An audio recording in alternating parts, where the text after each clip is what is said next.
People always say your childhood best friend feels more like a brother. In our case, it was true. My name's Nick. I'm 28 now, but this started way back when I was 10. That's when my parents moved us from Portland to a tiny mountain town called Winthrop, Washington, population around 400, if you counted the dogs. The only other kid in my grade at the time was a lanky, sharp-eyed boy named Evan. We hated each other at first, mostly because there was no one else to hate. But that lasted, like, a week. Then one afternoon, we were the last ones waiting to be picked up from school. He tossed a snowball at me. I threw one back. An hour later, we were soaked, laughing, and already making plans for Saturday. From then on, we were inseparable. We built forts in the woods behind his house, camped out on the roof of my dad's shed to watch meteor showers. We even made up this ridiculous rule that if one of us broke a bone, the other had to do it too.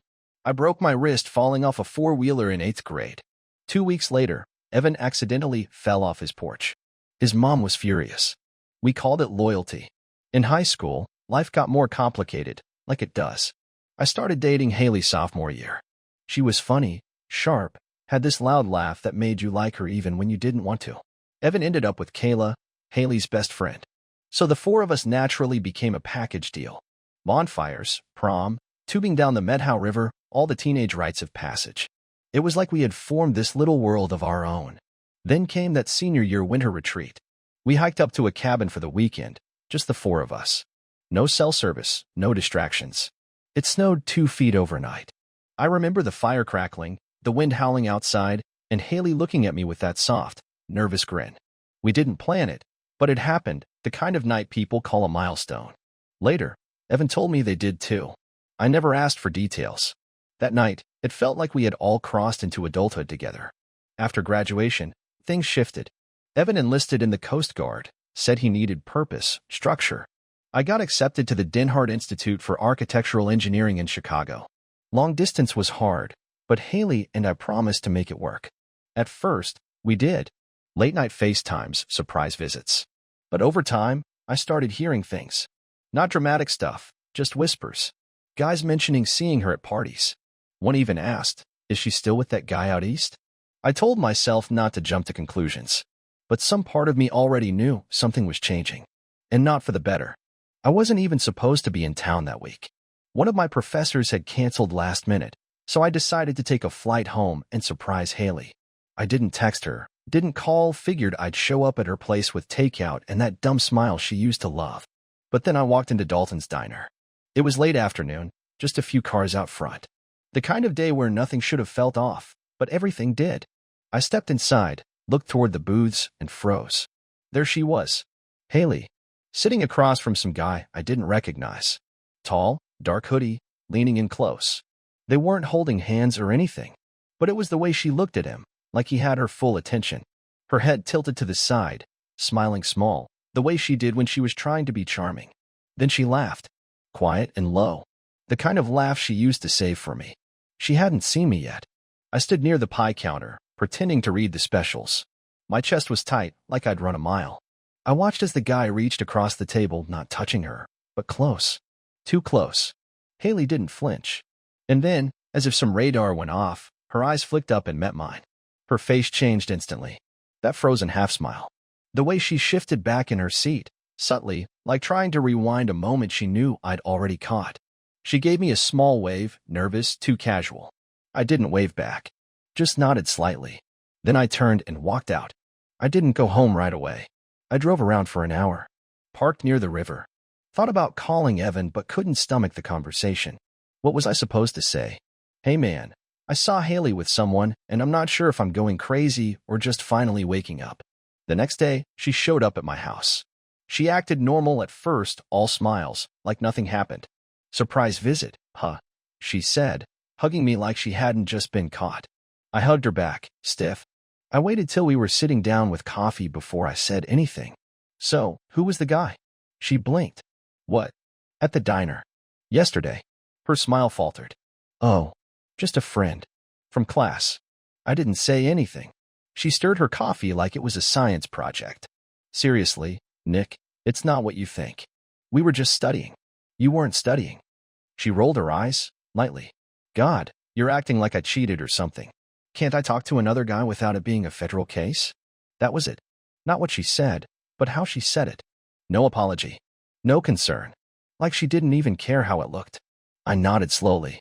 Okay. That was the moment I knew I was done trying. I didn't break up with her right then. I didn't yell. I just started pulling back. Emotionally, mentally. One step at a time. That night, I went to the community art exhibit downtown. Allison was there. She'd helped organize it, all energy and charm. We talked about local murals, our favorite music. She laughed at my dumb jokes and touched my arm when she smiled. For the first time in weeks, I felt like myself again. And I didn't feel guilty about it. Not one bit. I should have known Haley would be there. The bonfire was one of those end-of-summer town events, half organized, half chaotic, thrown together in a field behind Randy's farm, like every other year. Allison asked me to go with her. I said yes without hesitation. We pulled up just after dark. The fire was already roaring, casting orange shadows across the open field. Someone had a speaker going, playing a mix of country and old rock. People milled around with red Solo cups and paper plates of pulled pork sandwiches. I hadn't been to one of these since high school. Allison was radiant that night. She wore a navy blue flannel over a tank top and jeans, simple but somehow perfect. She looped her arm through mine as we walked up. I felt steady beside her, lighter, like I belonged again. We were only there 10 minutes when I saw her. Haley. She was standing by the fire with the guy from the diner. Same hoodie, same smug posture. She was holding a drink, talking to him with a forced kind of ease. But the second she saw me, her whole expression cracked. Her eyes widened. Her mouth parted slightly. And then, in the most awkward motion I'd ever seen, she tried to act like nothing happened. She turned back to the guy, said something quickly, and laughed a little too loud. I didn't say a word. Just tightened my grip on Allison's hand and kept walking. We settled by the fence line where it was quieter. Allison caught the look on my face and tilted her head. You okay? I hesitated. Remember that story I told you? About someone who kept lying to my face? She nodded. I motioned toward the fire. That's her. Allison followed my gaze, then looked back at me. She didn't say anything for a moment, just gently rubbed her thumb against my knuckles. Looks like she noticed you moved on. I smiled, small but real. She noticed. We stayed for a while, talked to some old classmates, watched the sparks dance up into the sky. I kept catching Haley's eyes from across the fire. She looked like someone pretending to enjoy a party she wished she hadn't come to. At one point, she started walking toward us. Just a step or two. I turned and whispered in Allison's ear, "Want to get out of here?" "God, yes," she grinned. We walked off together, fingers laced. I didn't look back, but I felt it. Haley watching us, rooted in the grass, holding a cup she wasn't drinking from. She was too late. That door had already closed. 6 months passed in a blink. Allison and I had settled into this comfortable rhythm. We shared a small 2-bedroom just outside of town, close to my family's cabin, where I sometimes worked remote shifts on freelance design jobs. She was finishing her degree and doing community outreach on the side, the kind of person who could juggle 3 projects and still make pancakes on Sunday. Living with her felt like breathing again after holding it for too long. She kept the place full of life, art on the walls, music in the mornings, late-night dance sessions in the kitchen. I'd wake up to find her sitting cross-legged on the floor, reading grant proposals with a pencil tucked behind her ear. And every time she looked at me, it felt like I was finally in the right story. That's why what she said hit so damn hard. It was a Tuesday. Rain tapping the windows. We were sitting on the couch with mugs of tea. She looked off, like her thoughts were louder than her words. She kept fidgeting with the sleeve of her hoodie, pulling at the loose thread near the cuff. "There's something I need to tell you," she said, voice quiet. I thought she was going to say she lost a job opportunity or failed a class. Instead, she said, "I'm moving to LA after graduation." I blinked. "What?" "I've been planning it for a while," she said gently. "My boyfriend lives there. Long term. I mean, it's not traditional. We have this kind of open thing." I just stared at her. "Boyfriend?" "We've been on and off since high school," she went on. "It's been long distance the whole time. We have an understanding. I wasn't hiding you, Nick. I care about you so much. But I was always going to leave when school was done." My mouth felt dry. "So what were we?" She looked at me, eyes soft but firm. "We were real, just not permanent." I stood up, walked to the kitchen, didn't say anything for a full minute. "I don't want partial," I said finally. "I don't want someone who's got one foot out the door." "I know," she whispered. We didn't fight. There was no yelling, no slamming of doors. just the slow unraveling of something I thought was secure. We packed things up quietly. She folded my hoodie like it was sacred and placed it in my hands. I boxed up her art supplies. On the day I moved out, she hugged me tight at the door, forehead pressed to mine. "If it weren't for Alex," she said, "you'd be the one." I nodded, but inside, something cracked wide open. Later that night, sitting alone in my truck surrounded by half-packed bags, I realized I wasn't angry. I was just tired. Tired of thinking I'd found solid ground only to have it shift beneath me. It wasn't just about Allison. It was the whole pattern. I was starting to wonder if anyone ever really stayed. She showed up on a Saturday. I was still half living out of boxes in my uncle's guest room, piecing my life back together one odd job at a time. I just finished assembling a makeshift desk when I heard the knock, soft, hesitant, familiar. It was Haley. She looked almost the same. Slightly shorter hair, a new necklace, but the same eyes, same confident posture, even when she was clearly unsure. She smiled like nothing had happened. "Hey, stranger." I didn't say anything at first, just stared at her. Then I noticed the pendant. It was my class pendant, the one I gave her senior year. I thought she'd tossed it years ago.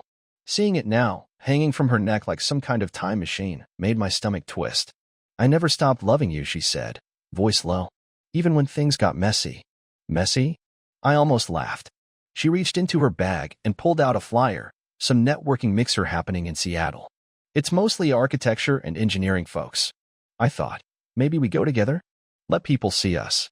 Let them know we're back. I narrowed my eyes. "We're back." She stepped closer. "Nick, I know I hurt you. But that version of me," she was scared. "Immature. You've always been the one. Even when I forgot it." I didn't know what to say. I should have said no. I should have closed the door. But instead, I found myself nodding. The mixer was the following Friday. She showed up in a burgundy dress that made everyone in the room turn twice. She grabbed my arm like we'd never fallen apart. People smiled, made small talk, asked us how long we'd been going strong. I let her do the talking. I just stood beside her, half present, half somewhere else. Afterward, we went for drinks and talked about moving in together downtown, something modern. Sleek. Clean slates. 2 weeks later, we signed the lease. It was strange how fast the past could get buried under new countertops and coordinated furniture. For a little while, everything felt still. We'd make dinner, stream documentaries. She left notes on the fridge like we were characters in some domestic fantasy. And then Evan came back.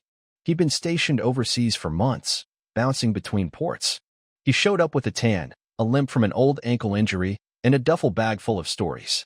We grabbed beers the day after he landed, just like old times. At first, it was great.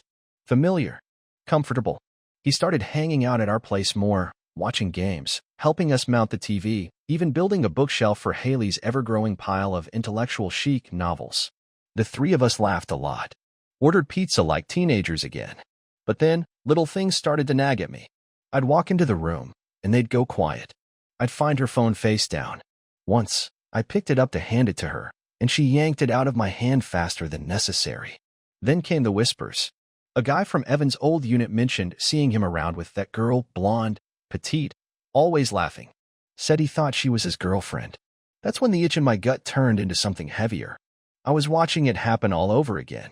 Only this time, it wasn't some stranger from campus. It was the one person I had once trusted like a brother. I didn't want to believe it. Even with all the signs, I kept telling myself it wasn't what it looked like. Maybe they were just close. Maybe they were reconnecting after years apart. I clung to that narrative like a man holding on to a branch in a flood. Until Logan stepped in. Logan Brighton. A name that made most people in town flinch, not because he was violent or criminal, but because he was strategic, calculated. He owned a rival firm Evan had once beat in court during a small civil suit over a land permit. It wasn't a huge win, but Logan took it personally. We ran into each other at a business lunch downtown. I hadn't seen him in years. He walked over with his signature smirk and leaned in like we were old friends. "Nick," he said, shaking my hand. "Still hanging on a deadweight?" I frowned. "What's that supposed to mean?" He leaned closer. "Let's stop pretending. Everyone in the city knows about Wednesdays." I just stared at him. "Wednesdays," he repeated. "Remote boutique hotel. North of Lake Quincy. Haley and Evan. Same room. Same time. Regular like clockwork." I wanted to swing at him, but I didn't. He opened his briefcase and slid a manila folder across the table. I figured you deserved proof. And maybe, when you're done being noble, we can talk about you taking your business back. Evan's not exactly in peak condition to lead anything anymore. I didn't touch the folder. Not at first. Just stared at it, like it might explode. He raised an eyebrow. I'm offering you leverage, Nick. Control. All I want is for you to sell me your shares. I'll take it from there. Quietly, but satisfying. I took the folder and walked out without saying a word. For the next 2 hours, I sat in my truck outside a grocery store parking lot, flipping through high-resolution photos I didn't want to see. The first few showed Haley and Evan getting into his car, then checking into a small boutique hotel, a place with only 12 rooms and no security cameras. One photo even had them walking out 3 hours later, her hair pulled back differently, his shirt wrinkled, both looking too relaxed for two people who weren't doing anything wrong. The timestamps killed me. Wednesdays. Every week. The exact day I worked late from home. The day I never questioned. I didn't cry. I didn't yell. I just sat there, feeling hollow. I hired a private investigator the next morning. Someone discreet. I needed to be sure, even if my gut already knew. 2 weeks later, the investigator handed me a thumb drive. Hotel receipts. More photos. A brief video clip from a nearby cafe showing them holding hands as they walked back to the car. He slid the file toward me. It's airtight. I nodded. Thank you. Then I asked him to stay on. Quietly. I had a few more things I needed help with. I didn't tell anyone, not even Evan. Especially not Haley. Instead, I smiled. I cooked dinner. I let her kiss me goodbye in the mornings like nothing had changed. But inside, everything had. I wasn't going to explode. I was going to dismantle them both. Carefully. Legally. Completely. I picked a Wednesday. I told Haley I had a client site visit that would run late and that I might crash at the cabin if it went past 9. She kissed me on the cheek and said, "You worked too hard." That morning, I packed a duffel with snacks, a thermos of coffee, and a jacket. I didn't need much, just time, patience, and one rented sedan parked 2 lots over from the hotel entrance. The boutique hotel wasn't fancy, but it was quiet. Private. Hidden enough to feel safe, especially for people doing what they shouldn't. I waited in the car, 1 row behind the hedges. My investigator texted me around 1:47. Room 228. Checked in together. 1:35 p.m. At 3:59, the door opened. First came Evan. Hoodie, jeans, sunglasses like that could erase what he'd just done. He scanned the lot briefly, the kind of half-look someone gives when they think they're being careful but are too used to getting away with it. Then Haley stepped out. She was fixing her hair, looking down at her phone, laughing at something he said. The sight of it didn't even hurt anymore. Just hollowed me out a little more. I stepped out of the sedan slowly, careful not to slam the door. Evan looked up first. His face dropped. Haley followed his gaze and froze. Her purse slipped off her shoulder, dangling by one strap. I didn't say anything. Just walked a few steps forward. She opened her mouth. "Nick, this isn't." "No," I said, holding up a hand. "Don't. Just don't." Evan took a half step forward like he was going to explain, but all he managed was a pathetic, "It's not what it looks like." I let out a breath that wasn't quite a laugh. "You think I'm stupid?" He looked down. Haley looked everywhere but at me. Then came the part they didn't expect. From behind them, a man in a gray blazer approached, holding a leather folio under one arm. "Haley Rice?" "Evan Quinn." They turned, startled. The man extended 2 sealed envelopes. "You've both been served. Orders effective immediately." She didn't take it at first, just stared at the envelope like it was some alien object. Then she opened it. Her face paled as she read the first page. Restraining order. Prohibiting her from entering our shared apartment, accessing our joint accounts, or communicating with me in any form beyond legal counsel. Attached was a formal notice of divorce. Initiated by me. Already filed. Backed by a pile of documented evidence. Evan got the business version, termination of co-directorship from our joint venture. I'd sold my shares to Logan 2 days prior. Evan's new boss had already signed the papers, putting him under someone who openly hated him. "This isn't fair," Haley finally whispered. I met her eyes. "You didn't care about fair when you were checking into that room." Evan tried to look angry. "You could have just talked to me." "You mean like a friend?" I snapped. "Like someone who wouldn't sleep with my girlfriend of 10 years? He didn't respond. I looked at both of them. So familiar. So small now.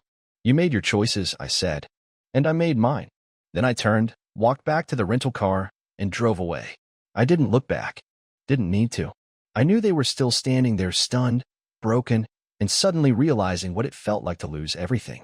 For once, I didn't feel bad about it. 3 weeks later, the company started to rot from the inside. Logan didn't waste time.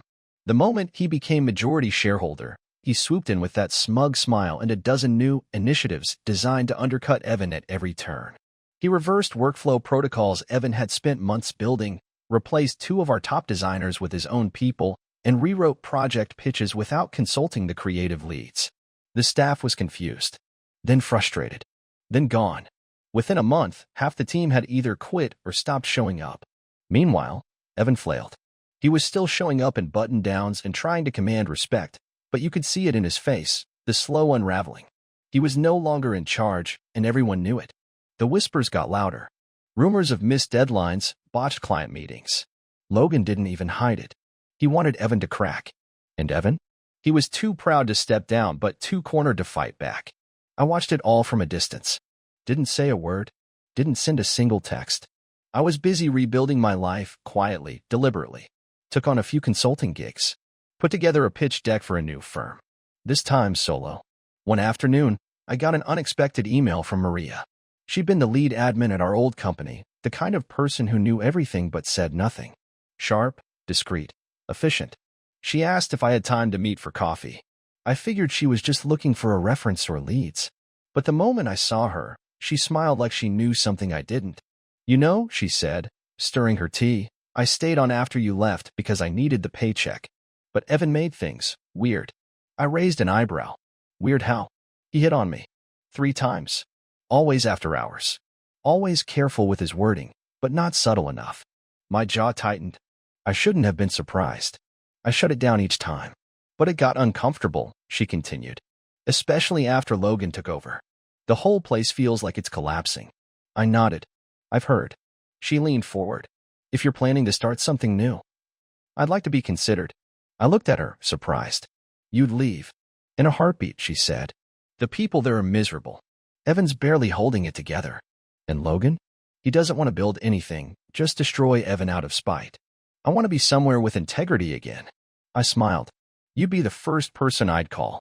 She paused, then added softly, you deserve better, Nick. They both did you dirty. But not everyone's like them. That stuck with me.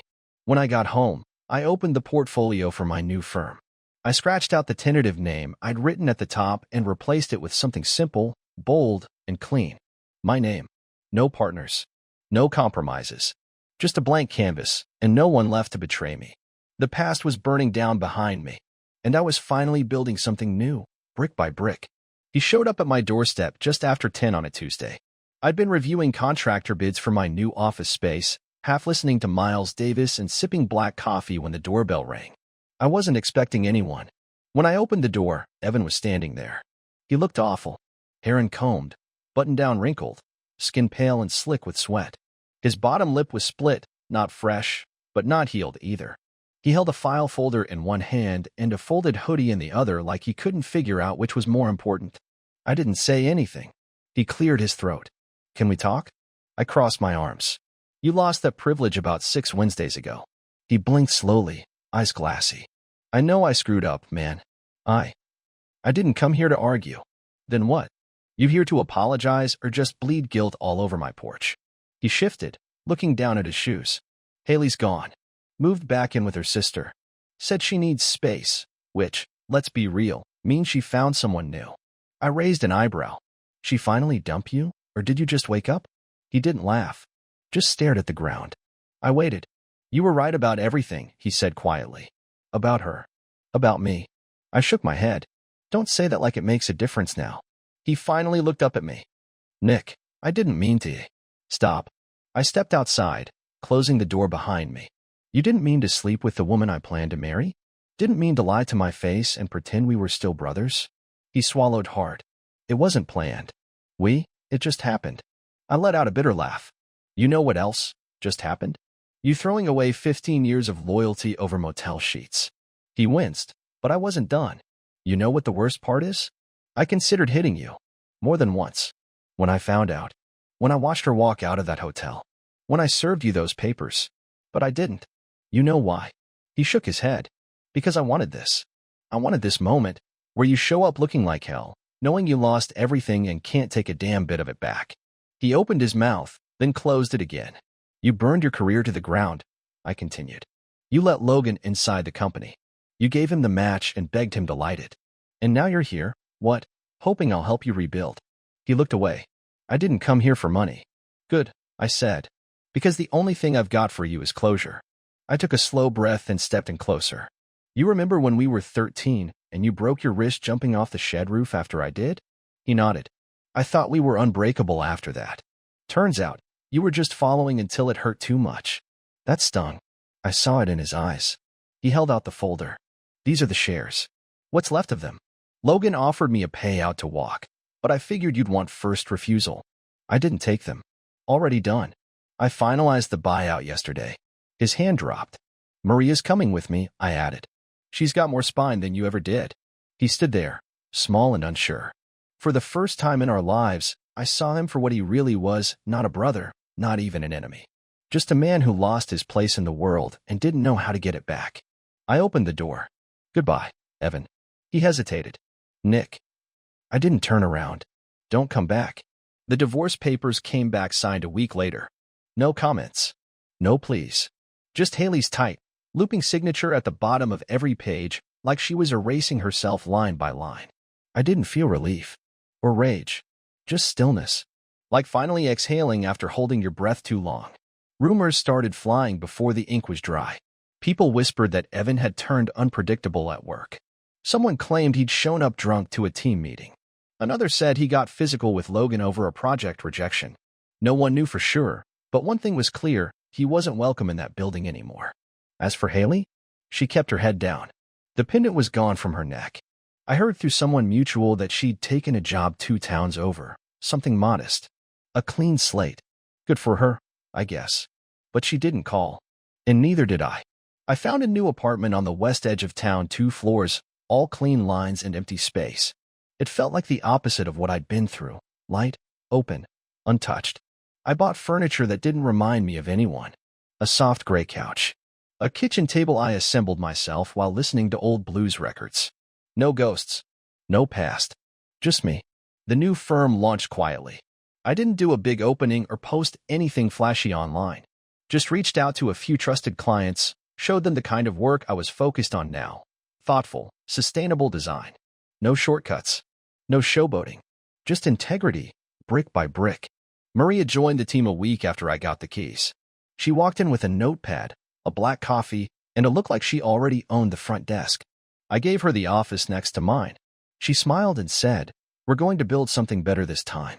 We didn't talk about Evan or Haley. Not directly. But every once in a while, she'd look at me across the conference table and say something like, "You know, you deserved more." And I'd nod, grateful someone finally saw it. One night, we stayed late going over invoices. I poured us both a drink. She lingered by the window, the city lights catching her reflection in the glass. She looked over and said, half smiling, "You know, I don't think nice guys finish last. I think they just take the scenic route." I grinned. "Well, the view's getting better." She didn't answer, just smiled back, slow and honest. And in that moment, for the first time in a long time, I believed it.